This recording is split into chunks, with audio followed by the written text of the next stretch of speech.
Bonjour à tous, j'espère que vous êtes en forme. Aujourd'hui, je voulais vous partager un outil qui peut vraiment être aidant si vous avez envie de retrouver plus de vitalité, plus de joie de vivre dans votre quotidien et de retrouver la silhouette dans laquelle vous vous sentez bien. Parce que c'est ça le plus important. C'est vraiment de vous sentir bien dans votre corps, de sentir que vous avez un corps qui est en forme, qui a envie de bouger naturellement, qui a envie de faire des choses, qui vous permet de faire tout ce que vous avez envie de faire. Cet outil-là, il est extrêmement simple, vous allez le voir. Il demande simplement de se procurer un petit carnet et un crayon.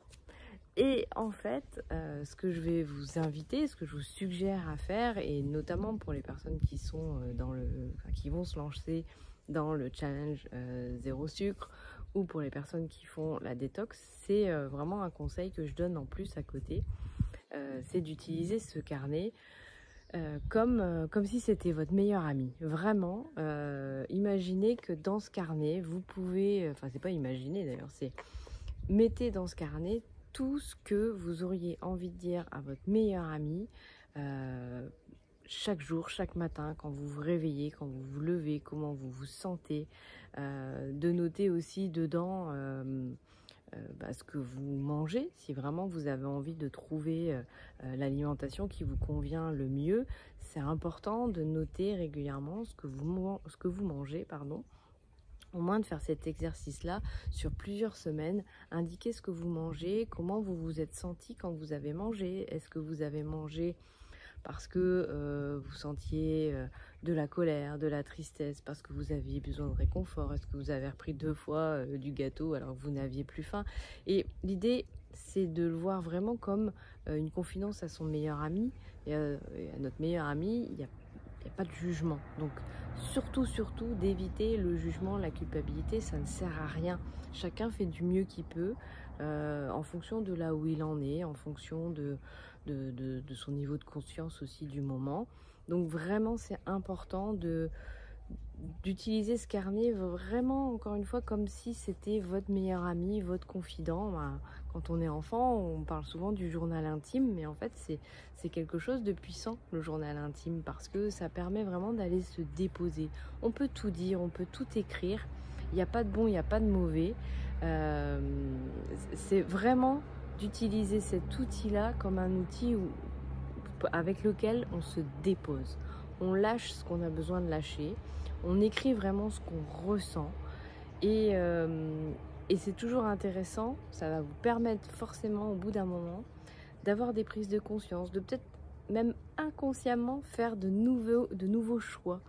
Inconsciemment vous rendre compte que maintenant, quand vous avez besoin de vous sentir bien ou quand vous avez besoin d'être consolé, vous allez avoir d'autres réflexes que celui d'aller sur la tablette de chocolat par exemple.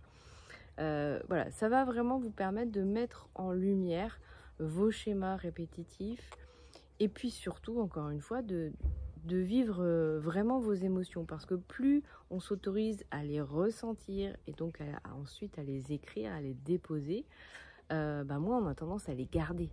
Et du coup, forcément, moins on garde les émotions, mieux on se sent dans notre corps, parce que notre corps, il va tout crisper, tout garder, et du coup, on va peut-être avoir du mal à éliminer.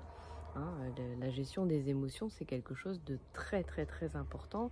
La gestion du stress, donc noter chaque jour son niveau de stress, et surtout d'avoir vraiment cette bienveillance totale avec soi-même, que oui, il y a des fois on va craquer sur un dessert parce que voilà, on n'était pas bien, on avait envie de manger ça, c'est ok. Et l'important, plus on va être ok avec ça, finalement, inconsciemment, comme je le disais tout à l'heure, moins on va avoir le réflexe de faire ça. Souvent, on a de la difficulté dans ce genre de gestion émotionnelle, parce qu'on n'accueille pas, parce qu'on n'accepte pas, parce qu'on se juge, parce qu'on se dit non, c'est pas bien, il faudrait pas que je fasse ça. C'est ok, t'as envie de sucre, c'est déjà rien que ça va alléger le conflit intérieur avec cette idée de je dois pas avoir envie de sucre. c'est pas que tu dois pas ou que tu dois, c'est que présentement tu as envie. Donc si présentement tu as envie, ben c'est ok. Et rien que de le reconnaître, de l'écrire, d'aller le ressentir dans son corps, de voir où ça se situe. Tout ça, ça permet d'alléger les choses, d'alléger les émotions, de se libérer. Donc vraiment, je vous invite à faire cet exercice, d'avoir ce carnet et ne cherchez pas à vous dire est-ce que ce que j'écris c'est bien, est-ce que c'est la bonne façon de l'écrire ou pas, on s'en fout. Et utilisez aussi ce carnet, enfin ce que je vous invite à faire, c'est comme je le disais tout à l'heure, en le voyant comme un meilleur ami, posez-lui des questions. Ça peut paraître, dire qu'est-ce qu'elle raconte, on pose des questions à un carnet maintenant.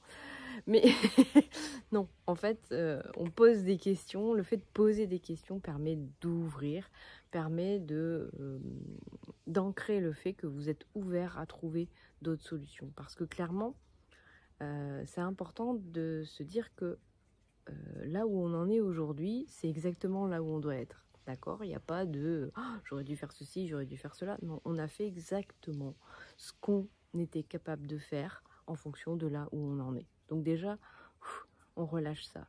Et ensuite, c'est ok aussi de se dire, bah, je sais pas, je sais plus comment faire, je sais pas.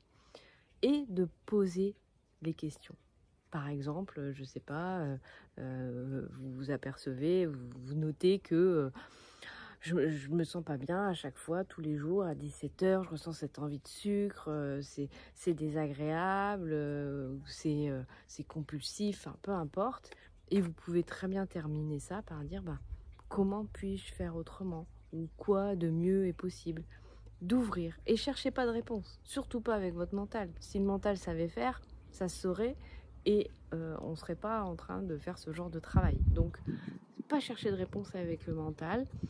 Laissez les questions posées, mais vraiment sans chercher les réponses. Ne cherchez pas les réponses et vous verrez qu'au fur et à mesure que vous prendrez l'habitude de faire ce travail-là, moi à chaque fois je me rends compte que je change des choses, que d'un seul coup j'ai une intuition, que je vais recevoir une information de quelqu'un qui va m'aider comme de par hasard. C'est la chose dont j'avais besoin. Et tout simplement parce que j'ai posé des questions ouvertes et j'ai pas cherché à avoir les réponses. J'ai pas cherché non plus de où elles pourraient venir. Je laisse complètement, je fais confiance en fait. Tout ça, c'est aussi, ben voilà, c'est énergétique. Hein, donc à partir du moment où on pose des questions, on ouvre, on libère et surtout on s'ouvre à recevoir des solutions. On montre aussi que on a envie d'avoir des solutions. On a envie de faire les choses différemment. Donc, à partir du moment où on pose les choses, où on les ancre sur un petit carnet, ça aide énormément à recevoir les informations et les aides dont on a besoin.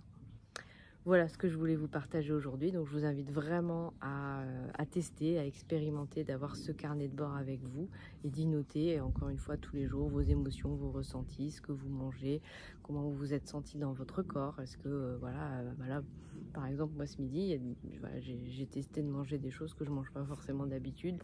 Bon, j'ai eu un peu mal au ventre après. Bon, c'est ok. Ça me montre que c'était peut-être pas ce que mon corps avait envie ce midi. Et je ne vais pas chercher à analyser, à suranalyser non plus ou à juger. Simplement, j'accueille et j'écris ce qui se passe.